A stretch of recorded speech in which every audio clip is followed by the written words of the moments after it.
This is the way how to pair the remote control.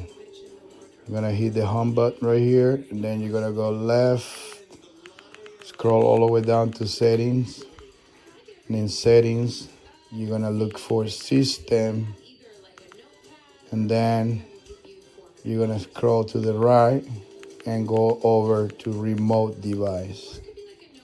Then program your remote control.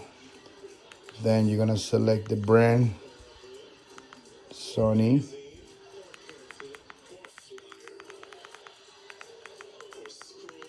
And it's gonna appear right here on the right side. Then you're gonna wait for the confirmation.